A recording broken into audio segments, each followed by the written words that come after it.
Y'all, I think it's such a blessing to be able to worship and to be able to gather in a chaotic time like this. So I encourage you guys to just go big and be bold with your worship tonight, okay?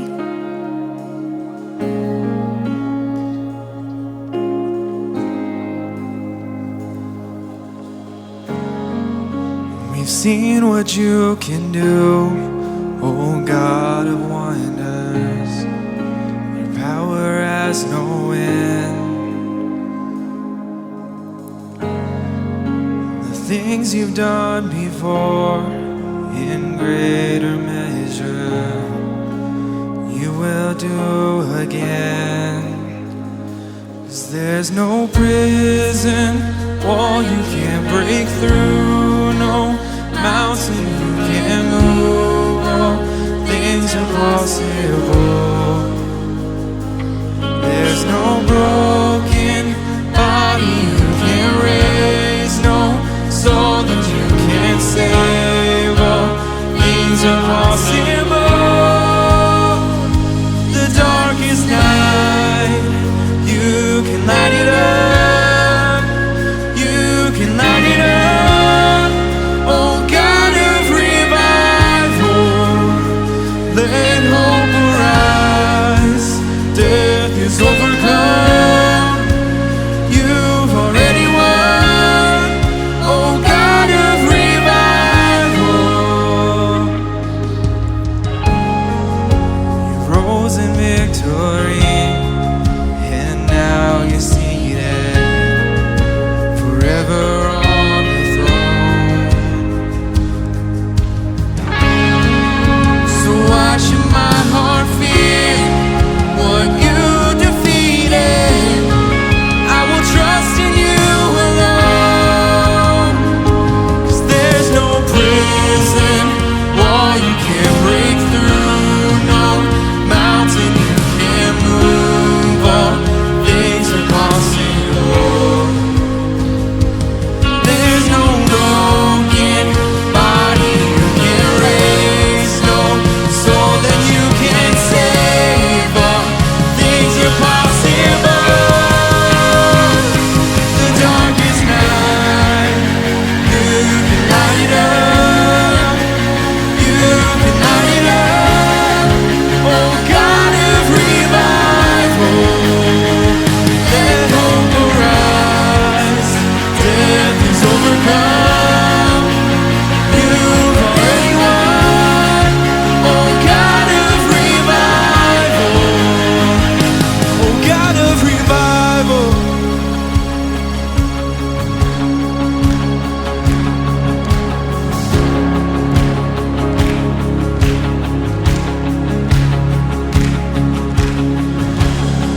Come awaken your people. Come awaken the city. God of revival, pour it out, pour it out. Every stronghold will crumble. I hear the chains hit the ground. God of revival, pour it out, pour it out. Come awaken your people. Come awaken this city. Oh God of revival, pour it out, pour it out. Every stronghold will crumble. I hear the chains hit the ground. Oh God of revival,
God of revival, pour it out, pour it out. Every stronghold will crumble. I hear the chains hit the ground. God of revival, pour it out, pour it out.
There's no prison wall you can't break through, no mountain you can't move. All things are possible. There's no broken body you can't raise, no soul that you can't save. All things are possible. Things are possible.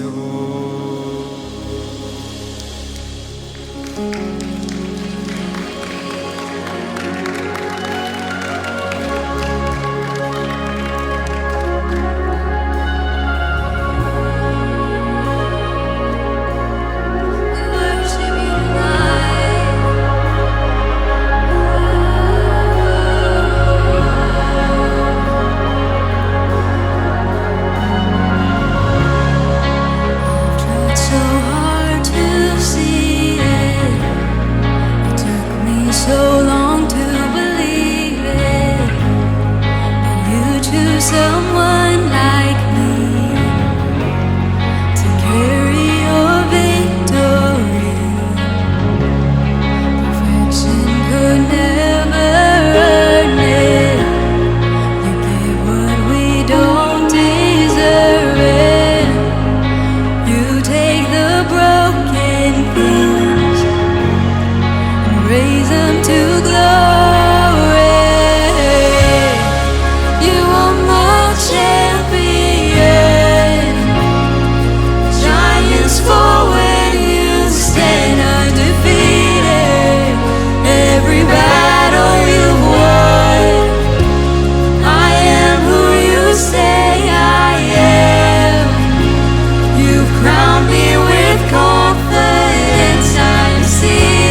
have one more song left still, guys, but I'm feeling led to do something real quick, so we're gonna do it. I know we're live streaming, but it's okay. Why don't we go ahead and I'd love for everyone to just get by yourself, just space all over this room, all corners of the room. Go ahead and just space out. You shouldn't be with anybody. Shouldn't be standing right next to somebody. You should be by yourself right here. And during this last song, here's what I want you to do. Selah's about to sing Defender. It's one of my favorite worship songs, and it's all about how God defends us from everything.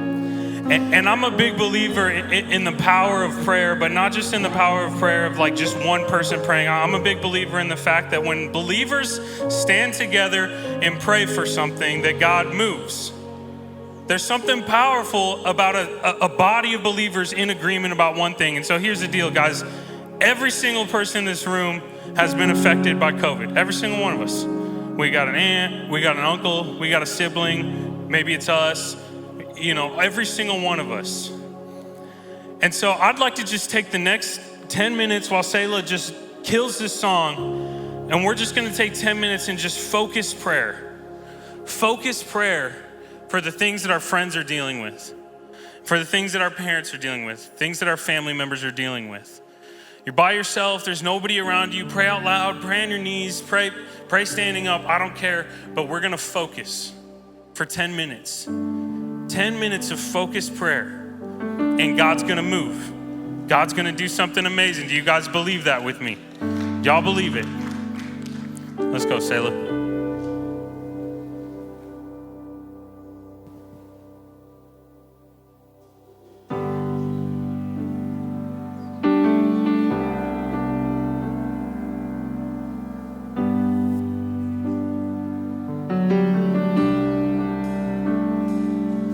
You go before, I know that you've even gone to win my war.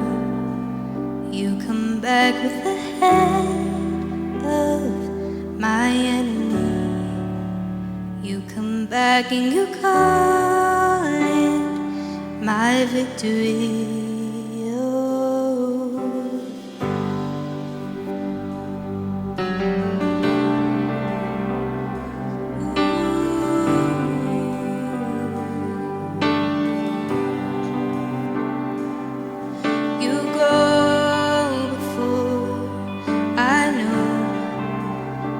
You've even gone to win my war. Your love becomes my greatest defense and leads me from the dry wilderness. And all I did was praise. And all I did was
did was worship.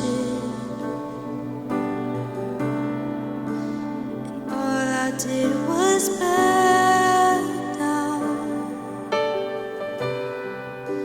And all I did was stay still. Sing hallelujah.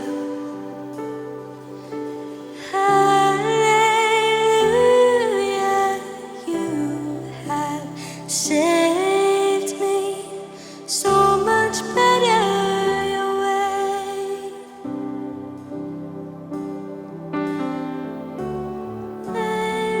Hallelujah, great defender, so much better this way. And hallelujah, you have saved me so much better your way. And hallelujah, great defender, so much better this way.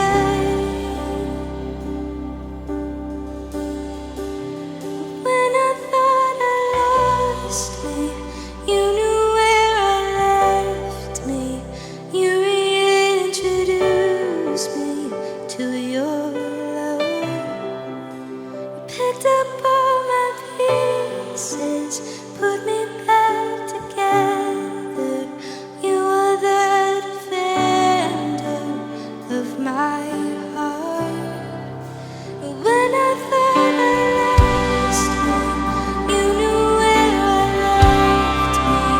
You reintroduced me to your love.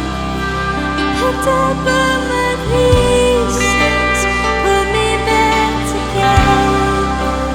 You are the defender of my heart. One more time. When I thought I lost me, you knew where I left. You reintroduced me to your love. Picked up all my pieces, put me back together. You are the defender of my heart. And hallelujah,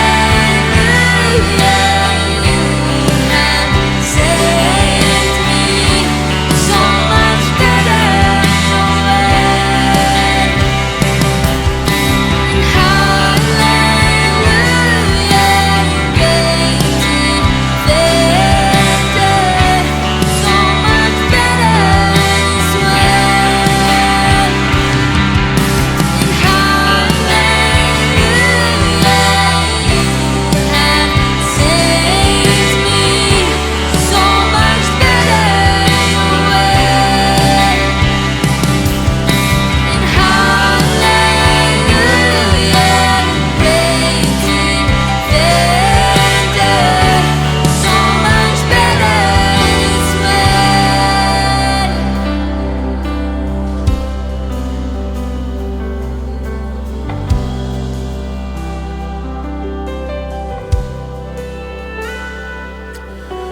Dear Father, we praise you for this night that you've blessed us with, God, that you've given us, that we can gather here and worship you in spirit and in truth as one body, as a family, as a team, with a mission, with a vision, with a goal, Father, to advance your kingdom against the forces of darkness, Father. That we are united as a group, as a church, as a community. And God, that you would continue to move in our midst, not just in this room, Father, but in the people that we're standing in the gap for, Father, that we're standing here begging you, Father, to move in the lives of those who need it. God, would you do it? Would you do it? And in Jesus' name I pray, amen. Go ahead and stay where you guys are at. Actually, you guys go ahead and sit down right where you're at. I'm sorry y'all are spaced out, but I'm actually not going to be super long tonight because we're going to spend tonight and get you guys into your small groups. That's kind of the goal for tonight. But here's the deal is I'm going to talk to us very briefly. I promise I won't be any longer than like 10 minutes. I'm going to talk to us very briefly tonight about community. And I hope it's an encouraging talk. I hope that you feel as excited as I do to get to do this, to get to come in here on Wednesday nights and just like leave the cares of this world behind and just get in the presence of God. I hope you're as excited as I am to get to do this. So here's the deal. We met as a team on Monday night, our leadership team. And if you don't know, I'm sure you guys know, a number of our leadership team is dealing with this plague right now, right? So we came together and we prayed. And by the grace of God, people are improving. I know, David, you say to our guy, y'all give it up for David, man. He needs our encouragement. David, I know you're watching, bro, in the hospital because you're texting me. Dude, we're here with you and we are praying for you. And I'm declaring that next week, you're going to be back up here leading, dude. You're going to be here. And we miss you, man. We love you. And everybody else who's dealing with it, we're praying for you, man. We're just standing in the gap. So here's the deal. I told my leadership team this on Monday night, and maybe you're like me.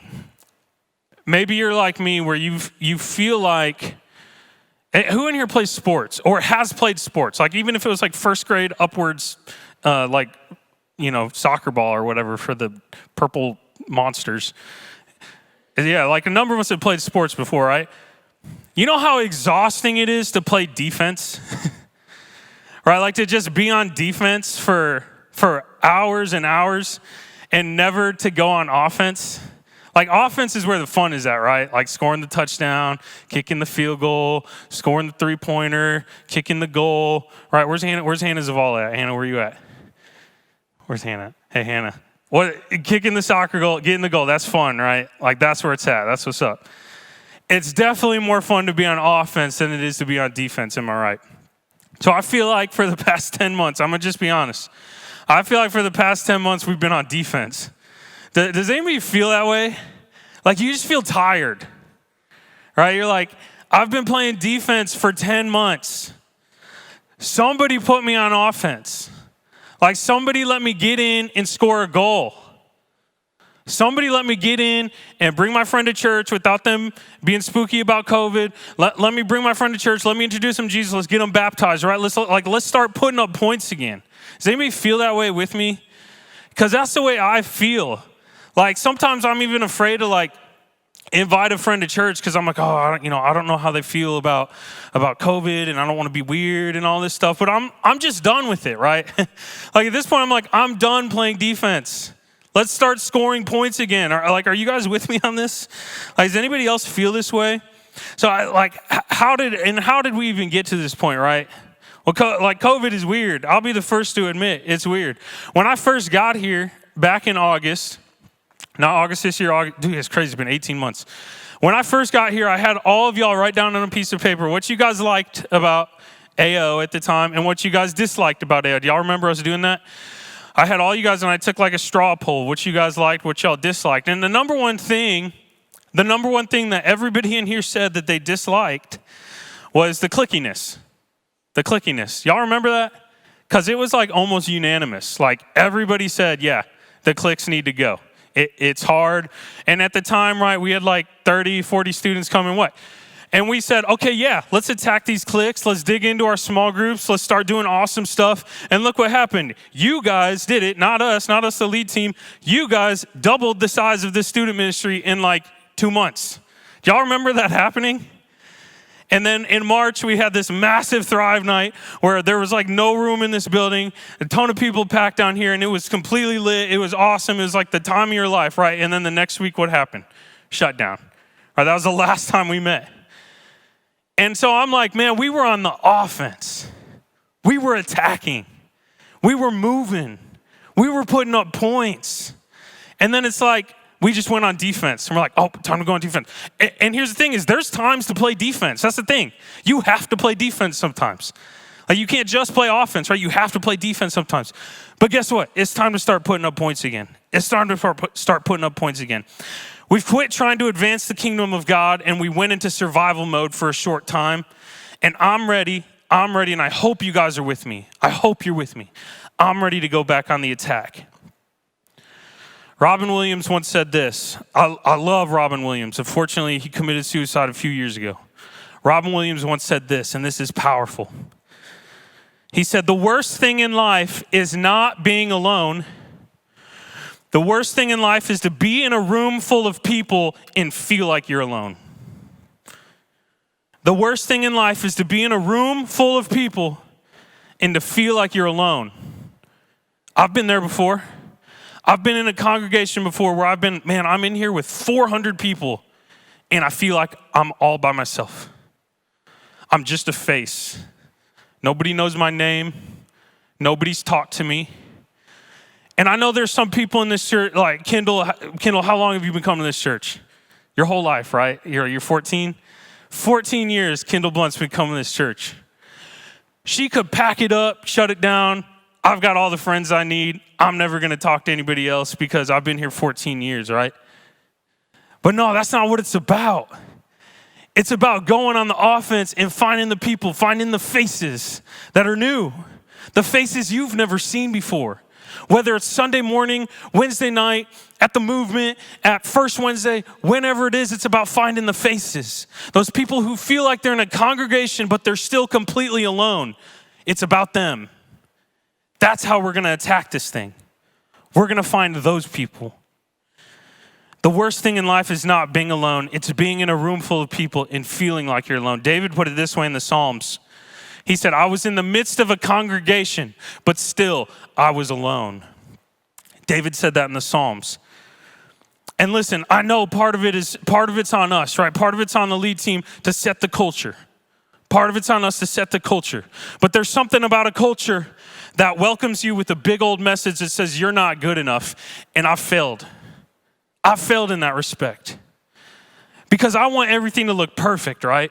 Like I want the lights to be perfect. I want the worship team to be perfect. I want the lead team to be perfect. I want everything to be perfect. And guess what happens when everything's perfect? People come in here and they feel like they're not good enough. And that's on me. That's on me. Here's the power of all of us being in here together is that you can be in here and you can not be good enough. And I'm totally okay with it. I'm totally fine with it. I don't care if you're good enough. If you feel like you're good enough or not, I don't care. It doesn't bother me. I had a friend one time that sent me a video, and I'm going to close it with this. I had a friend one time that sent me this video of a social scientist speaking. Her name is Brené Brown. She's just phenomenal.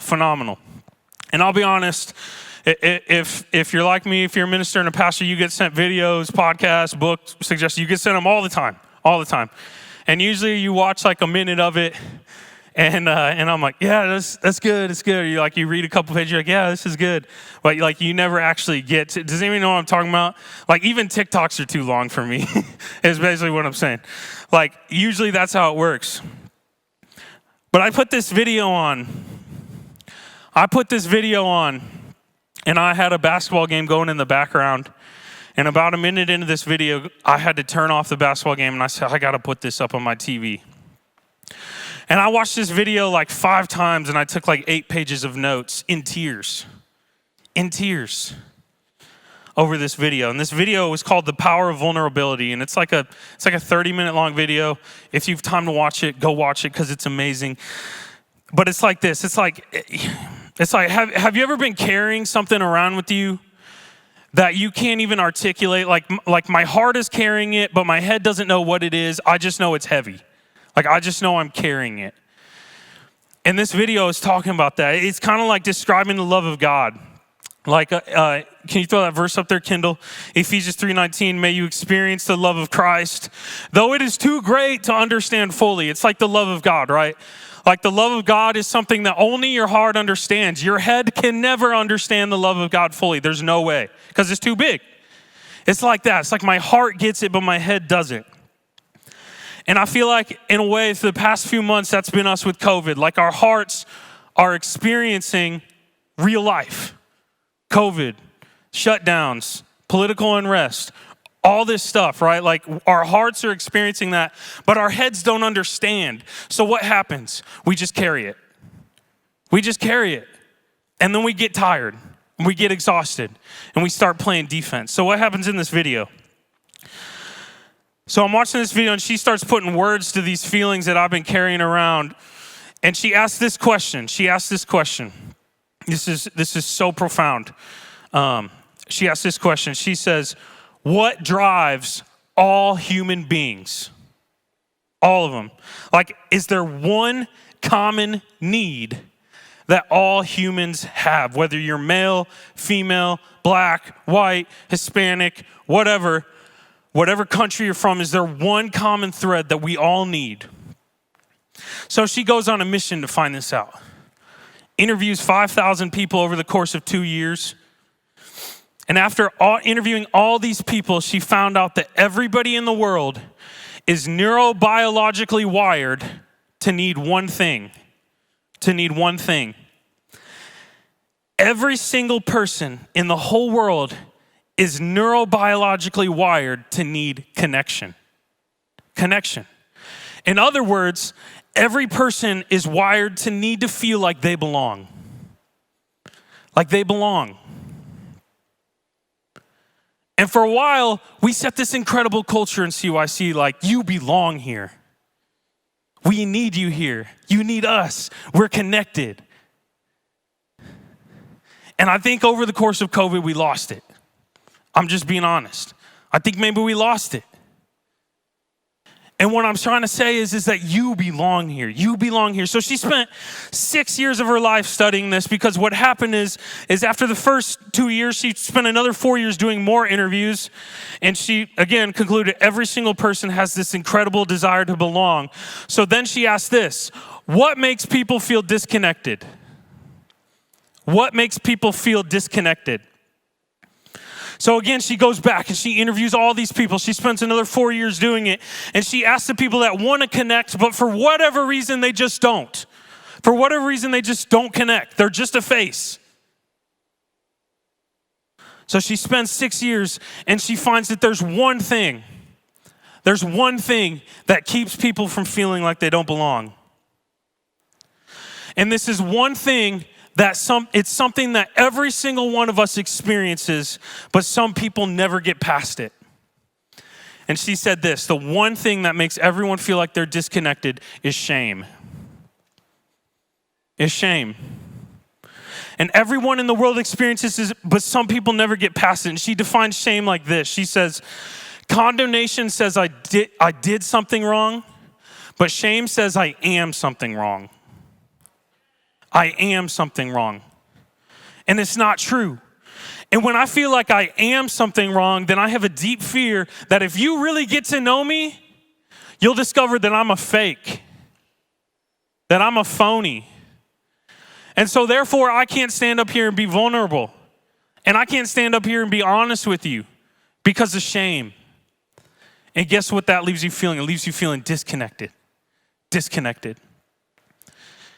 And I know for the past 5 months, we've been in this space in here, and we've been together, right? We've been in here together. But at times, even me, as a student pastor, I've felt a little bit disconnected from what's going on. I can fully admit that. And I'm willing to bet that some of you guys have too. That some of y'all have felt disconnected from some of the things that's going on in CYC. And I'm calling you and I'm telling you that you are good enough, that you are worthy, and you can be honest and you can be vulnerable with the people around you and your small group leaders that we're about to go into. And here's how we're going to take it back. Here's how we're going to take it back. Through the power of small group. Through the power of small group. Because it's a space where you can be with people who are like-minded with you, that you can be honest and that you can be vulnerable with. That you can share things that maybe you don't feel like sharing in a big group of people, and that's okay. That's how we're gonna attack this. Are you guys with me on this? Are y'all willing to go in on this with me? Because I'm ready to start playing offense again, y'all. I'm ready to start scoring touchdowns again. You guys with me on that? All right, here's how this next section is going to work. If you guys are still watching on the live stream, thank you so much for watching.